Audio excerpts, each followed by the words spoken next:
Over the last century, a roughly triangular stretch of the Atlantic Ocean, bounded by Florida, Bermuda, and Puerto Rico, has swallowed more than 50 ships and 20 airplanes. They vanished into thin air, leaving no wreckage and no survivors. In March 1918, the USS Cyclops, a massive 500-foot naval collier, set sail from Barbados. Without broadcasting a single distress call, the vessel and all 309 people aboard were erased from existence. Decades later, in December 1945, Flight 19, a squadron of 5 Navy torpedo bombers, manned by 14 experienced airmen, disappeared during a routine training mission. The rescue plane sent to find them vanished just hours later. In the absence of wreckage, the void was filled with spectacular theories. Whispers spread of alien abductions, tears in the fabric of spacetime, and even the ancient sunken stone structures of Atlantis pulling vessels down to the ocean floor. With every high-profile tragedy that hit the headlines, the legend compounded. The public began to view this patch of ocean as a supernatural death trap. But if you ask the United States Coast Guard or the National Oceanic and Atmospheric Administration to map this supernatural death trap, they can't, because officially it doesn't exist. Lloyd's of London, one of the world's oldest maritime insurance markets, charges 0 premium penalty for ships crossing this region. When you factor in the sheer volume of traffic, the accident rate in the triangle is mathematically ordinary. So if this patch of the Atlantic isn't a cursed abyss, what actually killed these people? And who convinced the rest of the world that the monster was real?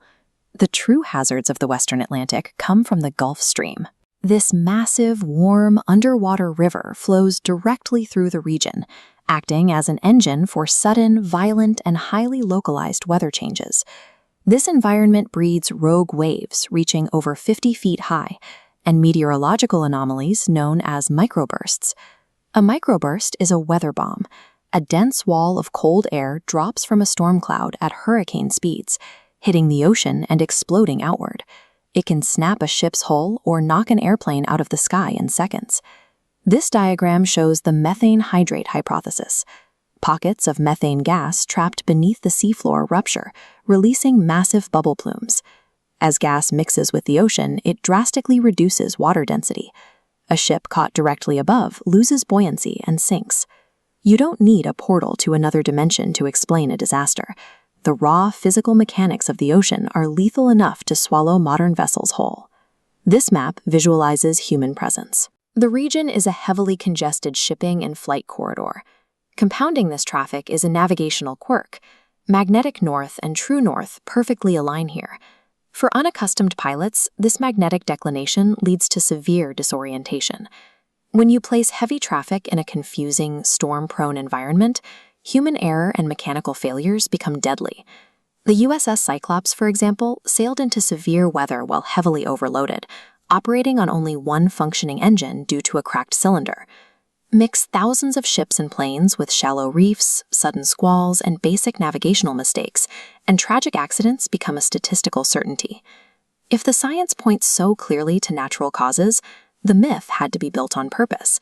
The term Bermuda Triangle didn't even exist until 1964, when writer Vincent Gaddis coined it for a pulp magazine. A decade later, author Charles Berlitz turned it into a global phenomenon with a best-selling book. When an Arizona State University librarian named Lawrence David Cushé audited their original sources, the illusion completely unraveled. Cushé discovered that the foundational texts of the triangle were riddled with manipulated data. The primary tactic was omission. Writers intentionally erased severe weather reports from their narratives, claiming that vessels disappeared in dead calm seas, when historical meteorological records proved massive hurricanes were raging at the exact time and place. They also padded their numbers. The list of mysterious casualties included boats that never actually sank, ships that returned to port days later, and planes that crashed hundreds of miles outside the triangle's arbitrary borders. The Bermuda Triangle was a manufactured lie, engineered for profit by sensationalist writers who exploited perfectly explainable human tragedies to sell paperbacks. Strip away the pulp fiction, the redacted weather reports, and the fake compass spinning, and you are left with exactly what the Coast Guard sees: a busy, stormy, completely standard stretch of the Atlantic Ocean. The legacy of the Bermuda Triangle is a masterclass in media manipulation. It shows us exactly how easily a false narrative can overwrite hard data when it taps into the right audience.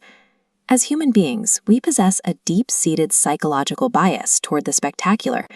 When faced with the chaotic reality of nature, it is often more comforting to believe in a mystical, organized conspiracy than to accept that a 500-foot steel ship can just be swallowed by a random storm. The ocean is vast, deep, and dangerous enough on its own. We don't need to invent aliens or sea monsters. The cold, hard reality of the natural world